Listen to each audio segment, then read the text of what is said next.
Hello, family. Welcome to our channel where we bring you exciting story. Please subscribe to this channel because it means so much to us. Kindly like, comment, and don't forget to hit the notification bell so you never miss any of our story. Note, you can click on the CC icon on the screen if the subtitle is not showing. Sit back and enjoy. "Do you smell smoke?"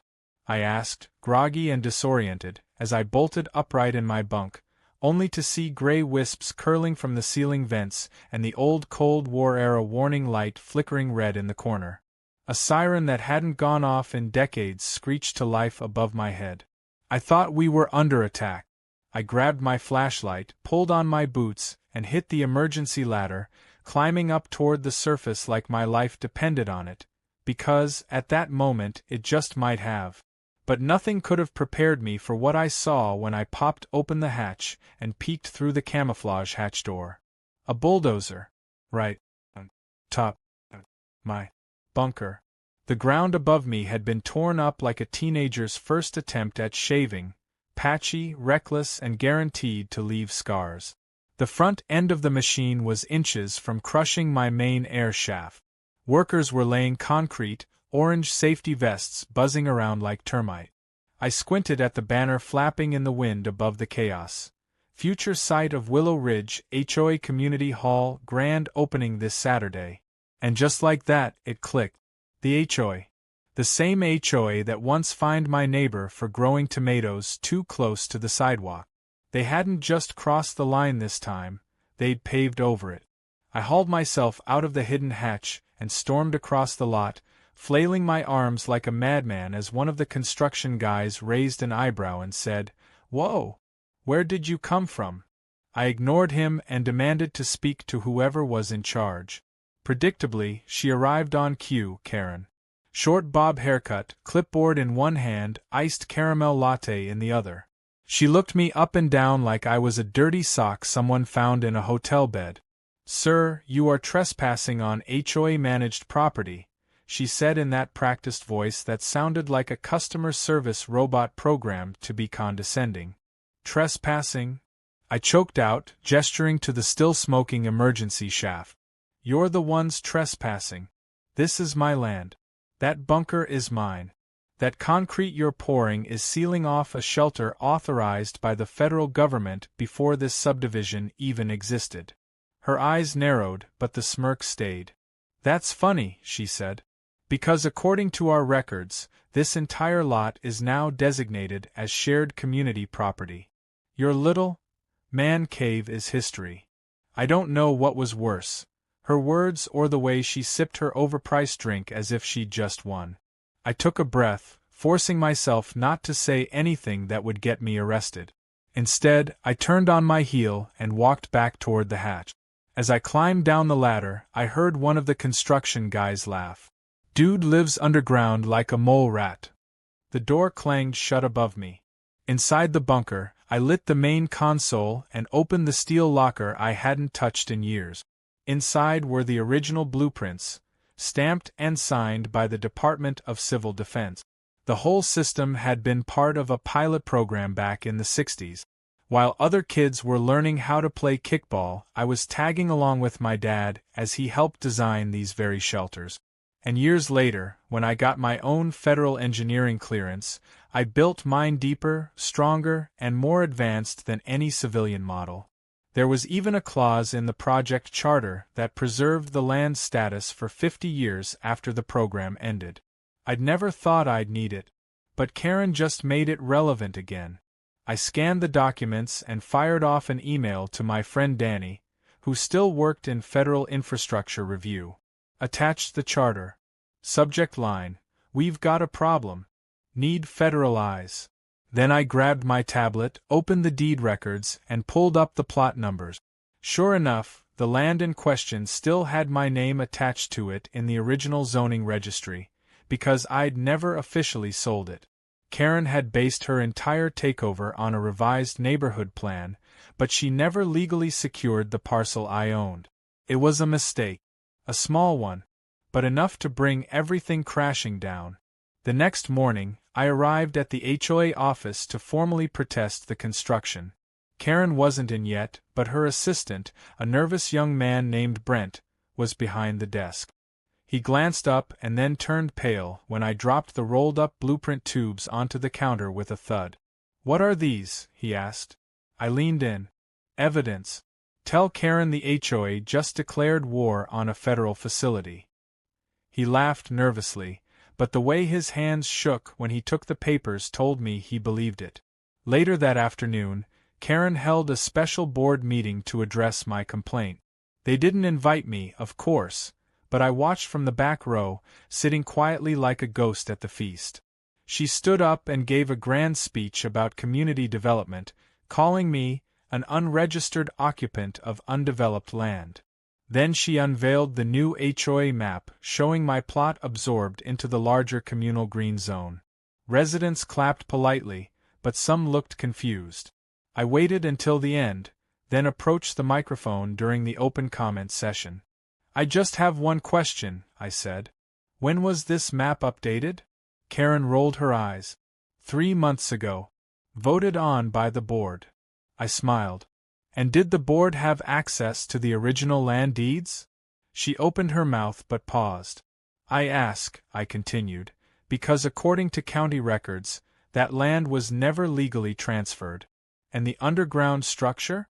It's protected under federal emergency shelter legislation. Which means not only did you build over an active asset, you may have just committed a felony by sealing it off."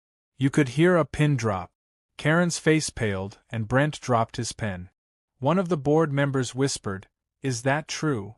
Karen fumbled with her folder, looking like someone who just realized they'd eaten something allergic. "This is absurd," she stammered. "No one knew there was a shelter there." I held up a picture of the old aerial map showing the hatch. "Maybe you didn't look hard enough." I left the room before they could reply. Back at home, I received a reply from Danny. "You weren't kidding. We've flagged it. DHS will be in contact within 72 hours. Do not let them pour more concrete." I chuckled. Karen had poured the foundation for her own downfall, and she had no idea how deep it would go. The grand opening of the HOA's Pride and Joy began with a bounce house, a brass band, and enough smugness to fill every seat in their newly constructed community hall. Karen stood at the center of it all, dressed in a bright pink blazer like she was running for office. A crowd of board members, residents, and a few bored teenagers gathered as she stepped up to the podium. She grinned like she'd just been crowned queen of suburbia. "This," she announced, gesturing to the shimmering banner behind her, "is the future of Willow Ridge. A place where community thrives and rules are respected." I stood at the edge of the crowd, leaning on my cane, hat pulled low. My bunker, the one they had just sealed beneath their fancy new floor, was humming quietly underground, its systems back online. And one of those systems was about to deliver the first surprise of the evening. Midway through Karen's ribbon-cutting speech, a strange vibration shook the floor beneath the stage. A low thrum echoed across the room, like distant thunder, only no one had checked the weather report.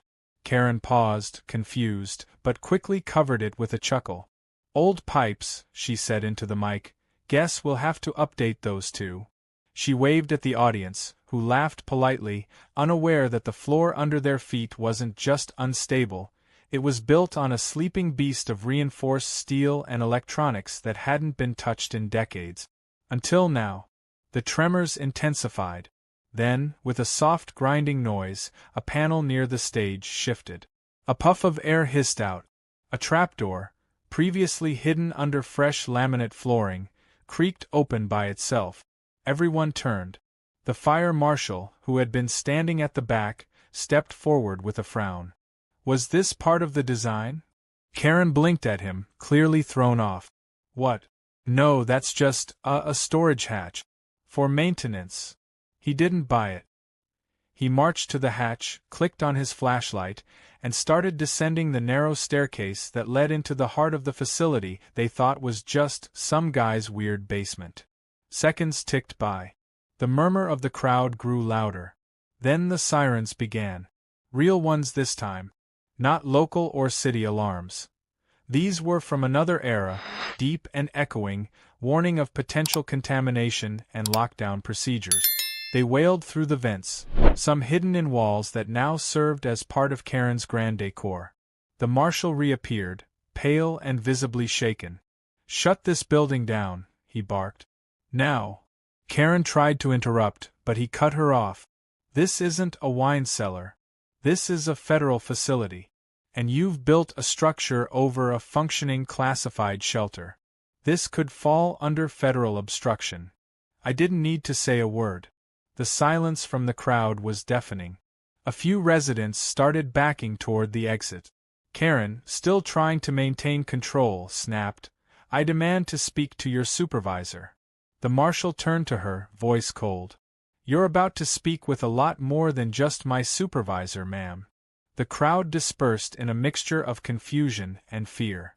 I walked home slowly, but I kept my eyes on the news that evening. Word had already begun to spread. Local media outlets were reporting an incident involving mysterious underground infrastructure and potential safety hazards at the Willow Ridge Community Hall. What they didn't know yet was that this was just the beginning. The next morning, I received a call from a blocked number. I answered. "Is this the owner of the Ravenstone shelter?" the voice asked. I hadn't heard that code name in years. "Yes," I replied. "We're reactivating its status under federal continuity protocols," the voice continued. "Expect field inspection teams within the week. You are authorized to prevent further obstruction or modification of the site." I leaned back in my chair. Understood. I hung up, knowing exactly what to do next.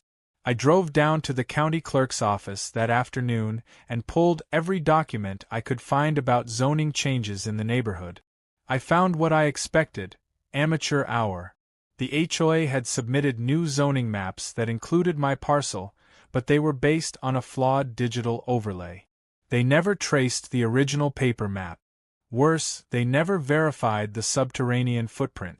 They thought they were dealing with surface land. They had no idea the shelter extended nearly half a block in every direction. I returned home and pulled the floor plans from my archive. They showed something Karen didn't know about yet: a second entrance camouflaged beneath the children's playground on the west side of the HOA property. I hadn't used that hatch in over a decade, but now? It might come in handy. Later that evening, the HOA emergency meeting convened. Karen looked like she hadn't slept in 24 hours. Her voice cracked as she tried to explain away the incident. "There was a minor plumbing malfunction," she said, desperately trying to spin the fire marshal's report into something manageable. But one of the board members had already spoken to the inspector. They weren't buying it. Brent, her assistant, stood nervously in the corner, holding a printout of the DHS memo I had forwarded anonymously to the local authorities. It bore a classification tag and language that made it clear. The HOA had not just broken zoning laws, they had compromised a protected national facility. I stood in the back once again, hat pulled low, waiting until they opened the floor to comment. Karen tried to cut me off. "We won't be allowing him to speak," she said loudly, her voice shaking. "This individual has harassed our board and threatened legal action." But the residents, now fully aware of the seriousness of the situation, demanded otherwise. One even shouted, "Let him speak. He warned us first." I walked to the mic slowly. "I warned you," I said calmly. "You thought I was a nuisance, a hermit, a guy playing with old blueprints. But what you built your precious hall over wasn't a man cave. It was a legacy. One built by engineers, protected by the government, and maintained by someone who actually knew what they were doing. You poured concrete over a federal emergency shelter. And now that mistake is about to cost you everything." Karen fumbled for a rebuttal, but one of the other board members held up his hand. "Is it true the feds are involved?" I nodded. "You'll know just how involved they are when the next vehicle that parks outside isn't a resident's SUV. It's marked with government plates and agents carrying field kits." The room fell silent again. I turned and walked out, letting that final note hang in the air like a firework that had already been lit. As I stepped outside, I looked toward the hall, its fresh paint gleaming in the early evening light.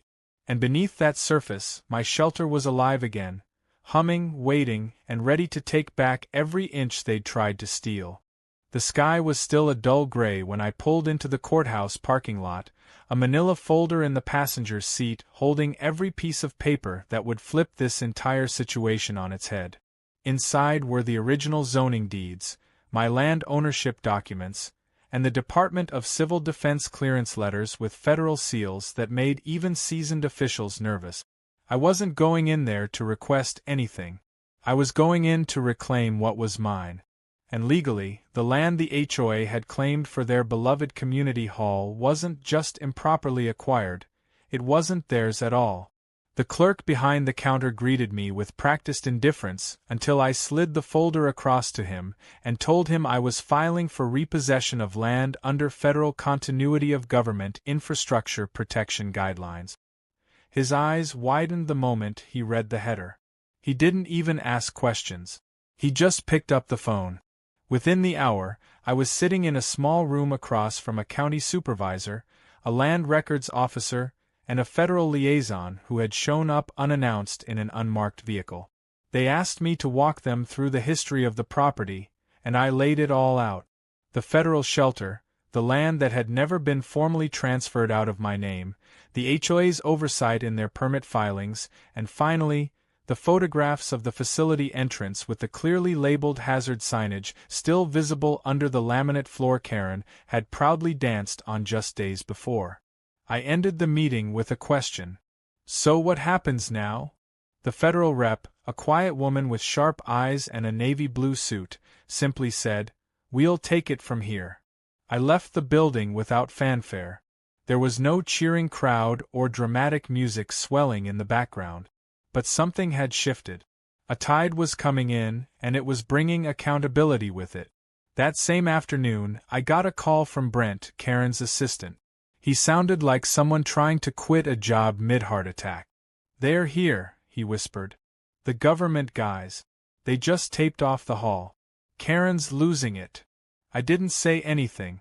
He continued, "She told the board you forged the documents. But one of the board members verified the original land title already. Sir, I don't think she's going to last." The next day, the residents of Willow Ridge woke up to find yellow caution tape strung around the entire community hall. A notice had been nailed to the front door, signed by federal authorities. It informed the public that the site was now designated as under restricted inspection and classification review. Nobody really knew what that meant, but it sounded serious. Karen tried to downplay it, calling it a temporary audit.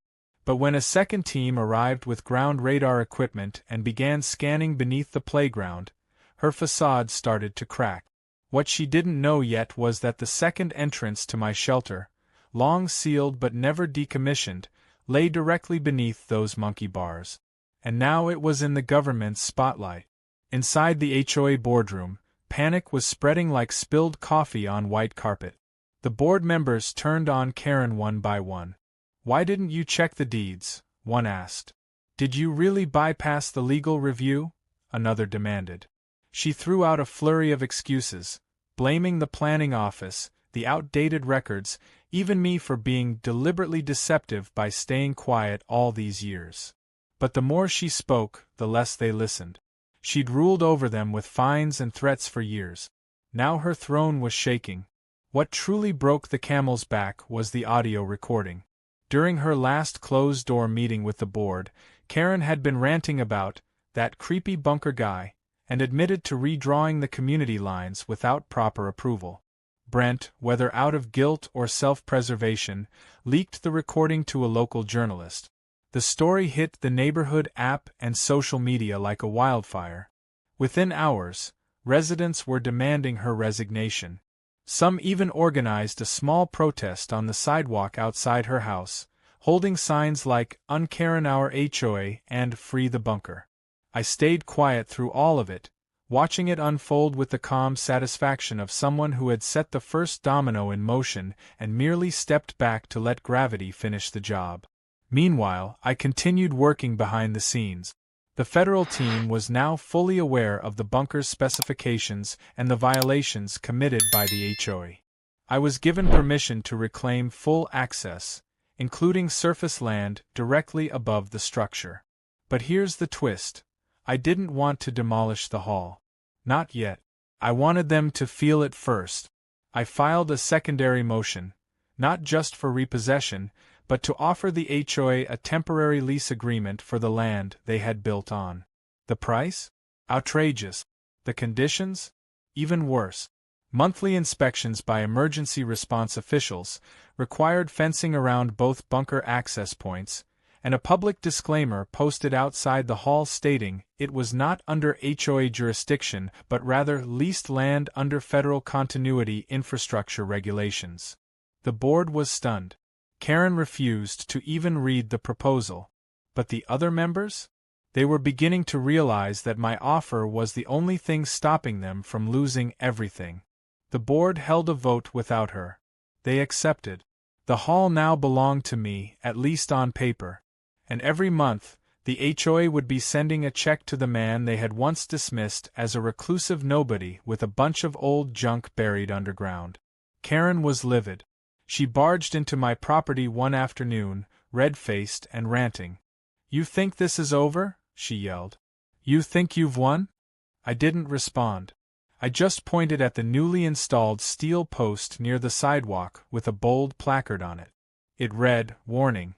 You are now entering federally leased continuity infrastructure property. Unauthorized access is a federal offense." She backed away without another word. Brent quit the next day. Karen was stripped of her chair position and placed under investigation for document forgery, zoning fraud, and obstruction of a federal facility. The board, now desperate to save face, issued a public apology. I didn't attend the ceremony. I was underground that day, testing the emergency comms system and running diagnostics on the backup power cells that hadn't been touched in 20 years. They still worked perfectly. Just like the truth. Quiet, buried, and patient. And when it finally came to the surface, it changed everything. A week after the HOA signed my lease terms under pressure, things got strangely quiet.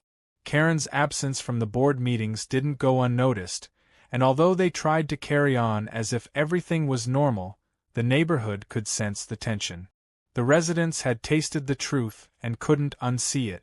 The once celebrated community hall now had bright red signs warning that it sat on federally monitored ground, with cameras posted discreetly on corners and sensors installed at both bunker hatches. Residents avoided walking too close, parents told their kids not to play near the building, and HOA events suddenly moved to picnic tables and garages. Their flagship structure had become a haunted house, except the ghost was still alive, living comfortably beneath their feet, reading reports by lantern light and sipping tea surrounded by reinforced steel walls. I wasn't just back. I was in charge now, in a way no one had expected. I didn't stop there. While they scrambled to salvage their public image, I quietly reached out to an old acquaintance who ran a private survivalist group. Back in the day, we'd worked together on training exercises for emergency preparedness. Now, I invited his group to lease training space directly above the bunker. Not the hall itself, but the patch of land bordering it. The old park the HOA had forgotten was still part of my original parcel. Within days, the field transformed. Where kids once kicked soccer balls, there were now temporary tents, emergency gear, and volunteers running mock drills. The group set up evacuation routes, tested radio equipment, and conducted weekly training that simulated everything from earthquakes to grid blackouts. It was completely legal under the land agreement. And it made the HOA lose their minds. Residents began to complain. Why are there people with gas masks doing drills next to the swings? Karen, though no longer chairwoman, tried to rally them online. She started an HOA-wide petition to revoke the survival group's access, calling it a public safety threat.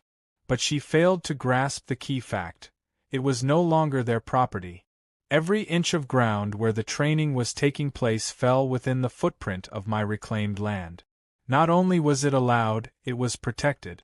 And I had the paperwork ready to shove into the face of anyone who doubted it. Then came the day Karen tried to escalate. She called in a private security company, her cousins, apparently, to review safety procedures on the land. 2 guards arrived in matching windbreakers, tried to flex their authority, and approached the tent line without permission. What they didn't know was that the survival group had permission from Homeland Security to defend the perimeter of the shelter during training hours. One of the guards pushed open a tent flap, demanding ID. What he got instead was a loud verbal warning, followed by a stun baton to the leg when he refused to leave. Down he went, flailing like a sack of laundry. His buddy ran for the truck, leaving him behind. Karen showed up 5 minutes later screaming that it was assault. I calmly handed the incident report to the local sheriff, along with the legal framework that made their intrusion illegal. No charges were filed, except for a fine against the security firm for trespassing on federally leased land. Word of the incident spread faster than fire on dry leaves. The neighborhood message boards lit up. Some people defended Karen, but more of them were sick of the drama. They just wanted peace. Meanwhile, the local news caught wind and ran a headline that read, "HOA's crown jewel turns into emergency training ground." The article quoted one of the survival group leaders saying, "We're here to prepare citizens, not disrupt neighborhoods. But if you build over a bunker, expect consequences." The accompanying photo showed Karen in the background of a protest, mouth open mid-yell, a perfect accidental meme. The comments section was merciless. The board had no choice but to act. They called an emergency session and decided to permanently relocate all community meetings to a rented space in a strip mall 2 miles away. The irony was delicious.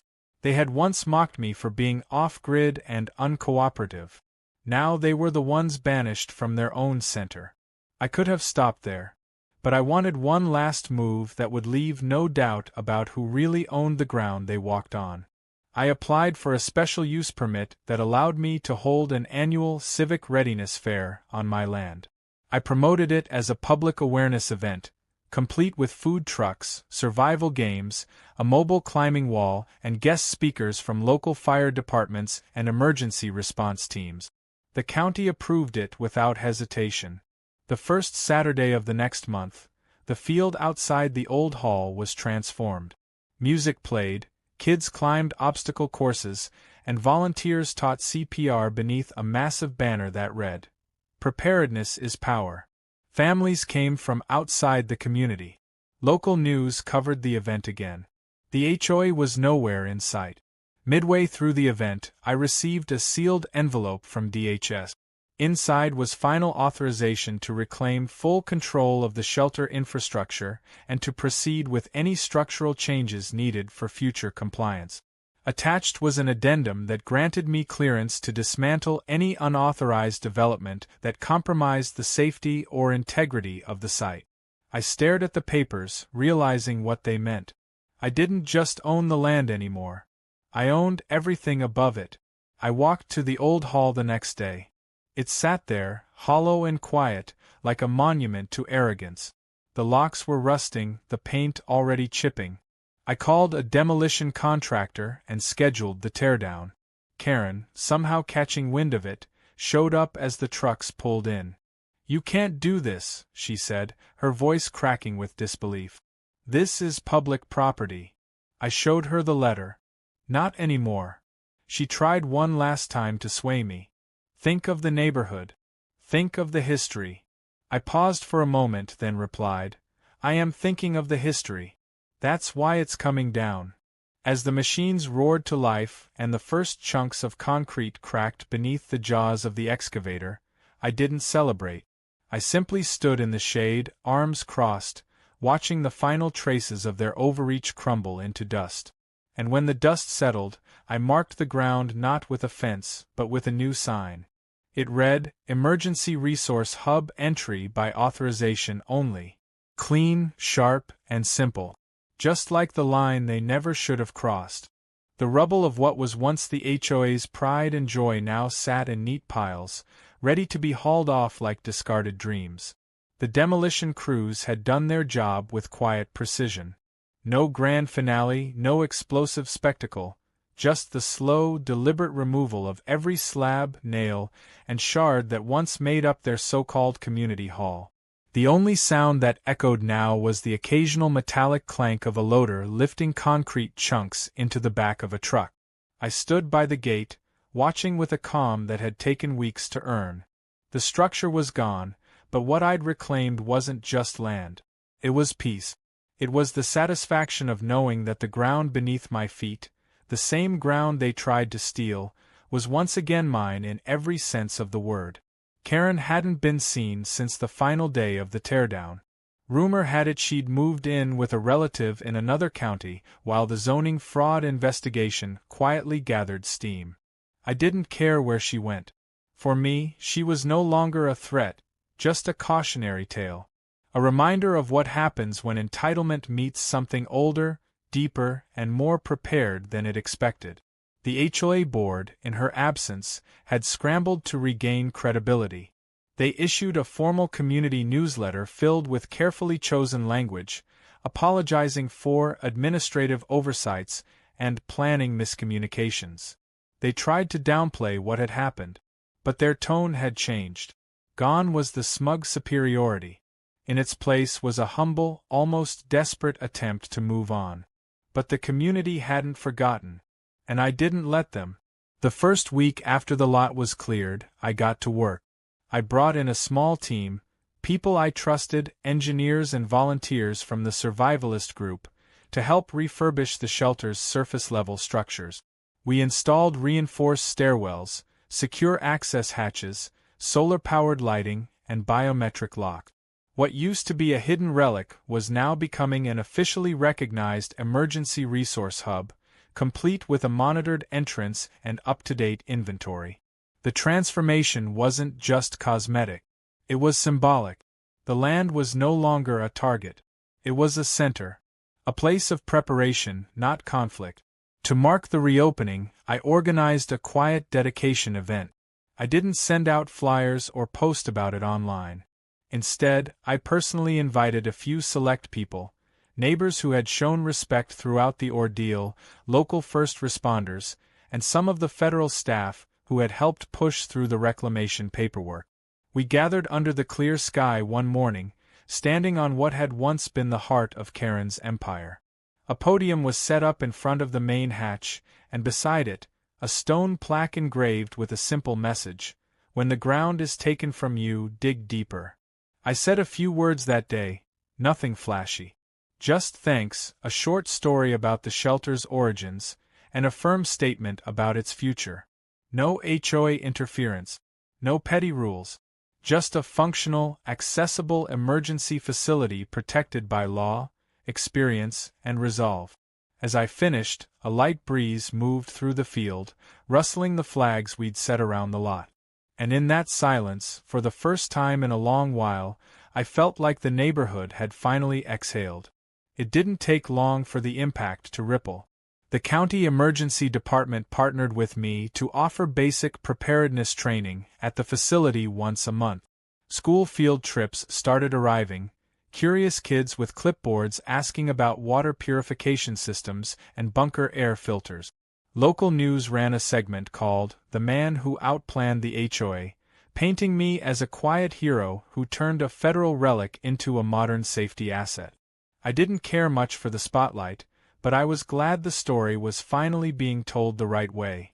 Then came the last surprise. A letter arrived one morning from the Department of Homeland Security. Inside was an official certificate designating my shelter as a Tier 2 community emergency resource site, complete with funding options and inclusion in the regional evacuation protocol map. It meant I could apply for grants, host larger drills, and expand the shelter's capabilities with federal support. I held the paper in my hand for a long while, thinking about how far we'd come from the day I'd climbed out of that hatch and seen a bulldozer sitting on my roof. Of course, not everyone was thrilled. A few residents, mostly Karen's old loyalists, still grumbled about how things used to be. They whispered about how I'd taken over and militarized the neighborhood. But their voices had grown quiet. The board had no energy left for conflict, and most people, they were grateful. They brought cookies during training weekends. They waved when I walked down the street. They asked questions about solar panels and radio kit. The neighborhood had changed, not because I forced it, but because they finally saw the value in what was once dismissed as strange and unnecessary. One afternoon, as I was checking the backup generator systems with one of the volunteers, I heard a familiar voice call out behind me. I turned. It was Brent, the former assistant who had leaked the audio that brought Karen's lies into the light. He looked healthier, more relaxed. We shook hands. "I just wanted to say thank you," he said. "I didn't know what I was getting into when I took that job. But seeing how you handled it, I learned a lot." I nodded. Sometimes the best lessons come after everything breaks. He chuckled and offered to help with the next training event. I accepted. The final piece of the transformation came quietly. One morning, I took a walk to the back of the property and stood by the second hatch, the one beneath the old playground. It had been sealed for years, forgotten by nearly everyone except me.